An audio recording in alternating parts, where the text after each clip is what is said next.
Provavelmente você já ouviu falar de vários países com populações pequenas pelo mundo, e muitos deles possuem curiosidades próprias, como por exemplo o país de Santa Lúcia, uma ilha no meio do Caribe que foi o único país no mundo a receber o nome de uma mulher.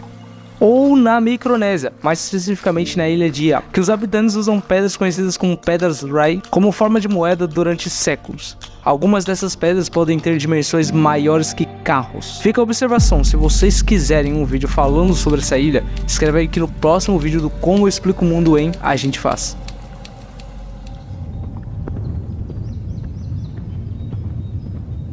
O quê? Pô, tô esperando você deixar like. Fechou? Beleza. Então relaxa aí que a gente vai explicar alguns fatos. Mongólia é um país asiático no leste do continente asiático, vizinha da Rússia e da China. E é até fácil lembrar da bandeira da Mongólia, já que ela tem esse símbolo aí do Yin Yang. Se você quer saber o porquê o símbolo da filosofia chinesa está na bandeira da Mongólia, acompanhe a gente até o final do vídeo que vai ter a resposta. A Mongólia tem uma área de 1.574.000 km², ou seja, um pouco maior que o Amazonas. Mas porque mesmo a Mongólia tendo tamanha extensão e sendo lar do antigo Império Mongol, que foi o segundo maior em área, hoje tem um número de cavalos tão alto comparado com o humano? Para isso, temos que entender algumas coisas sobre o país. A Mongólia já foi um dos maiores impérios do mundo, que abrangia a maior parte do território asiático, além de parte considerável do território europeu. A sua origem se dá durante o século XII, na região das planícies geladas, onde hoje é a Mongólia. Consistia um aglomerado de tribos nômades que guerreavam entre esses povos estavam os mongóis. E entre os mongóis, um líder guerreiro se destacou, Temujin, que ao derrotar o líder Enki Khan, passou a se chamar Gengis Khan. De acordo com as informações, o Império chegou a contar com uma população entre 110 e 130 milhões de habitantes. Seu declínio se deu com a morte de Kublai Khan, seu líder, em 1294, que junto a outros eventos ocasionou o fim do Império. Após passar por vários momentos na história em que foi dominada pela Rússia e China, a Mongólia passou por um curto período de independência. Foi apenas em 1921 que veio a independência real, tornando-se um país comunista. Com a queda do comunismo na Europa em 1989, imediatamente desencadeou uma série de manifestações em todo o país. Em 1990, Ulaanbaatar foi o local de manifestações que levaram a transições da Mongólia para a democracia e economia de mercado.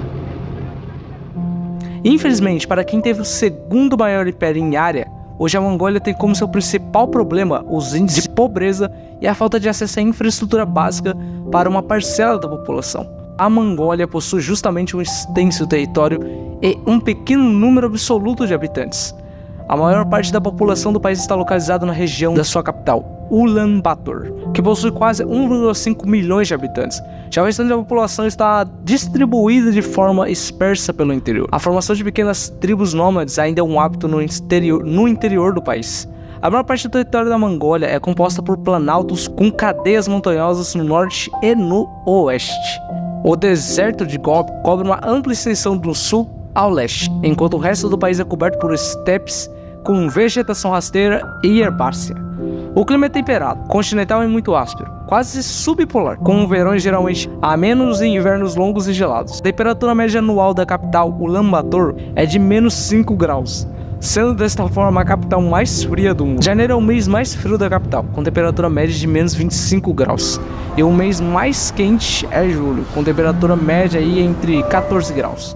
Embora tenha invernos normalmente muito secos, Ulaanbaatar pode ser atingida eventualmente por violentas tempestades de neve. A temperatura atinge facilmente a menos 30 graus em praticamente todo o seu território, não sendo raro chegar a menos 40 ou menos 50 em determinados locais. Olhando de fora, eu e você poderíamos deduzir que há muitos cavalos, pois realmente quando comparado ao baixo número da população, eles parecem muitos. Por exemplo, no Brasil há mais de 5.510.000 cavalos. Mas não esqueça que o Brasil é gigantesco e tem 214 milhões de pessoas. Já a Mongólia tem um pouco mais de 3 milhões de pessoas e em 2018 já havia 2.112.000 cavalos. Mais parecido com um burro ou um pônei o cavalo da Mongólia é uma das poucas raças que quase não mudou desde que começou a ser utilizada pelo homem. Há registros de que o imperador Gengis Khan usava esses cavalos como um meio de transporte para suas batalhas. No entanto, a relação com os mongóis é anterior, pois há vestígios de que os cavalos da Mongólia já existiam nas estepes da Ásia Central 2000 anos antes de Cristo. Trata-se de uma raça muito arcaica. O cavalo foi um fator chave na formação do Império Mongol durante os séculos. Os mongóis eram conhecidos como exímios cavaleiros. Além disso, as famílias mongóis tinham o hábito de consumir leite de égua. O exército mongol foi durante muitos anos o mais poderoso do mundo. O exército mongol era formado essencialmente por cavaleiros de arco. Não havia infantaria, e cada cavaleiro partia com 5 pôneis para a guerra. O cavaleiro ia mudando de pônei para que sempre tivesse um fresco. Este exército foi o exército mais rápido da história, até a industrialização, ou seja, até haver tanques. Os cavalos da Mongólia são muito velozes, preparados para atravessar as estepes, não muito altos, mas resistentes e aguentam condições desfavoráveis, como invernos gelados e verões quentes. Um mongol sem um cavalo é como um pássaro sem asas. Atualmente, é o animal escolhido pelos nômades do país. Existem diferentes variações relacionadas à região onde o cavalo da Mongólia vive. Por exemplo, o do deserto tem patas maiores, o da montanha é mais forte e o da estepe é mais alto.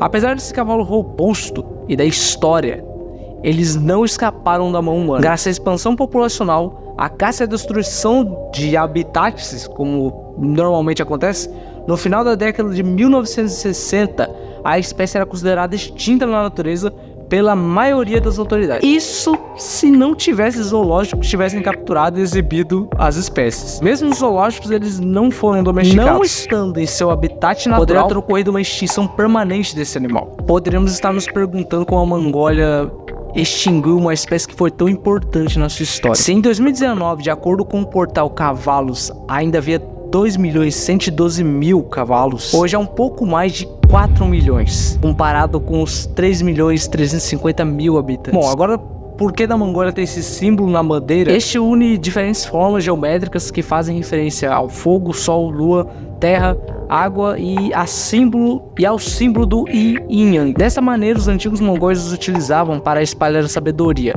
a liberdade, o desejo de paz e justiça. Bom, esse é o vídeo de hoje. Se você quiser saber por que Hiroshima e Nagasaki foram os alvos da bomba atômica, já clica nesse vídeo que está aparecendo. Por enquanto, é só.